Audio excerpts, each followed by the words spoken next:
Love, di ba uso ngayon mga challenge sa YouTube?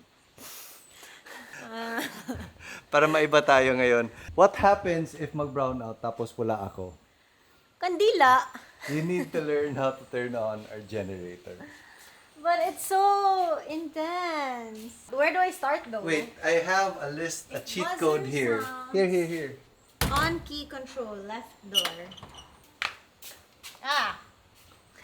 Kala mo. You can't even open it.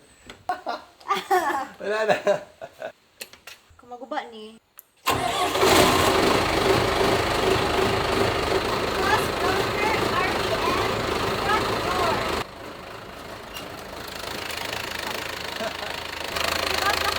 Give up.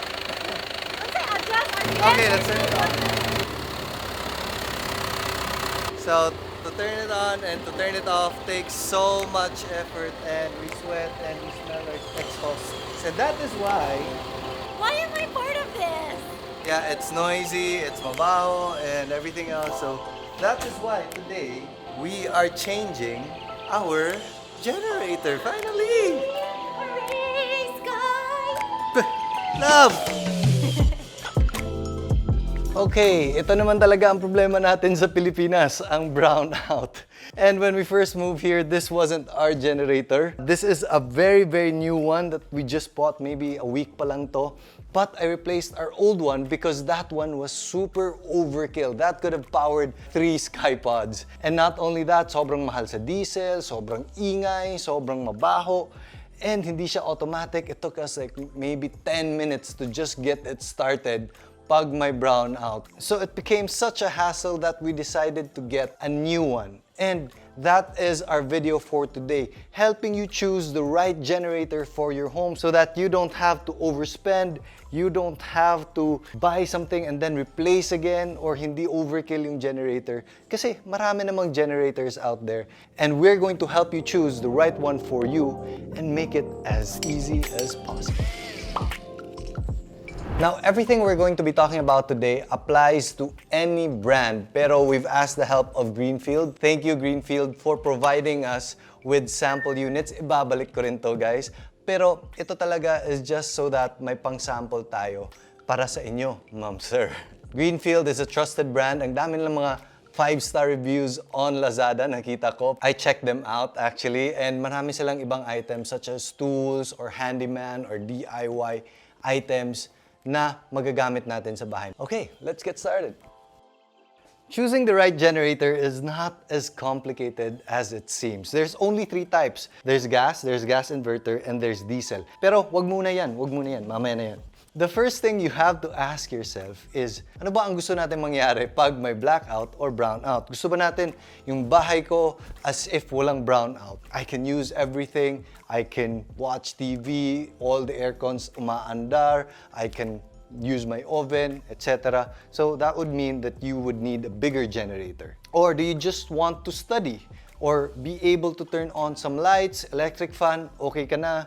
And in that case, maybe you need a small generator, or even, meron pa nga binibenta ngayon na tinatawag na power station. It's basically like a power bank na mas malaki. But of course, it's fairly limited in size. So those things dictate ano ang klaseng generator ang kailangan mo. And that is measured by kVA. Huwag muna kayong mawala, guys. Greenfield and I have partnered, and meron kaming nilagay na link sa description where you can download a load calculator. You can input lang ano ang mga appliances na gusto nyong gamitin, and meron siyang more or less a ballpark figure of what type of generator you'll need. Singit ko lang pala, guys. When you are using the load calculator, there's the regular load and there's a surge load na nilalagay namin. And that is because yung surge load is what happens when you turn on all your items right away. So nagsispike yung electricity pag start. Pag on mo ng aircon, magsispike yan. So just a gentle reminder. So there's 3 common types of generators. Ito't lahat gasoline, and the bigger ones are diesel. And remember that cheat sheet that I linked down below? The result you get from that, if it's less than 6 kVA, you're looking at the gasoline range. If it's more than 6 kVA, if you really have big requirements, you have to go for the diesel. Yung pinili namin dito sa bahay is a diesel power generator and meron kaming nilalagay na automatic na siya. We'll show you how we went about it later on. But for now, let's focus on gasoline. This is a gasoline generator and this is a gasoline inverter generator, these two. So ito is around 3 kVA, 4 kVA, 2 kVA. And this is good for rice cooker, refrigerator, TV, and some lights with an electric fan. This one may be an extra aircon, and this one is half the size of this. But comparing the non-inverter to the inverter type generators, there's a lot of differences din.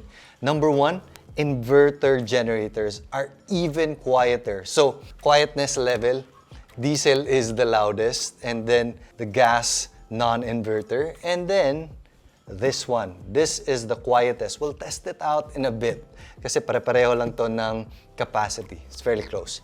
And secondly, there's also a huge price gap between these three models.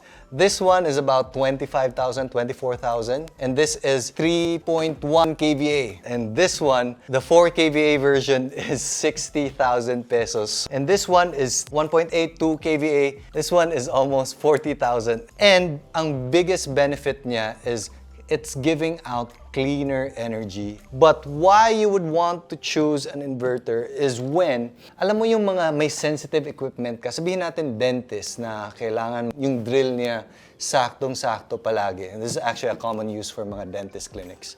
So, it gives off saktong energy so hindi nagfo-fluctuate yung electricity. And it only gives off yung kailangan ng bahay. When this is running, full blast talaga to. This can adjust to the needs of the household, thereby saving electricity as well as being quieter, which we'll test right now. This is what it sounds like, and there's gas coming out on the other end. So that's how the non-inverter sounds like.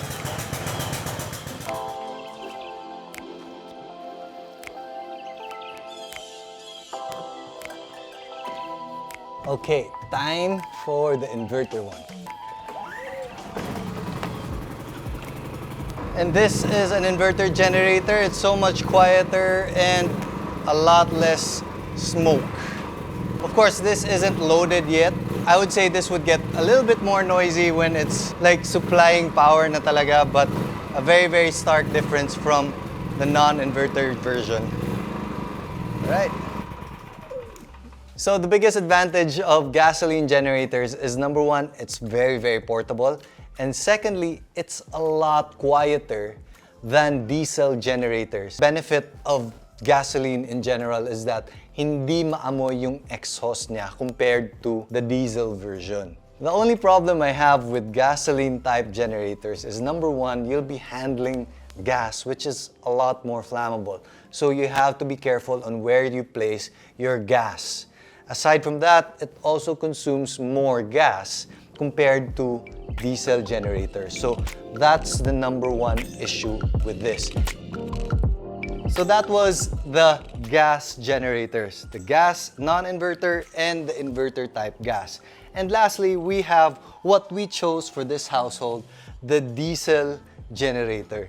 Now, the SRP of this is mind-blowing. This is almost 400,000 pesos, but this is 23 kVA. And the reason we chose to spend for that is palagi talagang nagba-blackout dito sa where we are. It's almost every week. And ang dami naming requirements dito sa bahay. Scotty cannot sleep kung walang aircon. Kami din nag-i-aircon. We have a lot of refrigerators, I think 3 or 4. And yung mga refrigerator namin, there's one freezer na nandun yung breast milk for Scotty, so we don't want that to ever go bad. So that is why we chose to spend for this. And diesel generators tend to be a little bit more noisy, a little bit more maintenance. Kailangan pinapaandar to every so often so that keeps the motor running. But the best thing about this is it's automatic na, unlike our other one, which was all manual. And meron din kaming pina-install na automatic transfer switch. So this is ready for that. Hindi mo na kailangang in the middle of the night, you go out here to turn on your generator and you go back pa to turn it off and etc., which happened to us a lot. So this one helps with that a lot. I'll demonstrate right now. Okay, we are in our electrical room and this is our ATS. Now, you would need some qualified professional to install this for you. Hindi to like plug and play, and they also compute the load rating of your home, anong mga ginagamit ng mga panels so that they can know the size of your ATS. But when you open this, may mga fuse to dito na can simulate a brownout, which we're going to do right now so that you would know what would happen if may brownout nga talaga. So, ang maganda dito is that when I remove the fuse, the generator would think na, okay, it's blackout. And it would count down 10 seconds before turning on. Hindi siya immediately nag-go on, although you can do that. Pero paminsan, di ba, nag-flicker lang yung brownout or it's a 1 second, 2 second brownout. Ayaw natin na nag-on, and then nag-go off, and then nag-go on, and then nag-go off yung generator natin. So, okay, let's simulate the brownout. I'll take out this fuse and this fuse. And in theory, our generator should start turning on in 10 seconds. Ah, you can hear that? Nagulat ako. It switches from the main electricity to transfer siya. And then when I plug this back on, I'm telling the generator na, okay, meron ng kuryente, balik na tayo. You can see this turning around. It's like switching from the main power to the generator power. So the generator power will slowly start to turn off na rin. Alright, that's it guys. I hope I have helped you on your buying decision for a generator in your home. It's really not that complicated. If it's small lang, you're either going to be with a power station or gasoline generators. And if it's big, you'll need a diesel generator. And as an added bonus, you can use an ATS or automatic transfer switch for your generator. And I'll link all these generators down below in the description, and I'll see you later.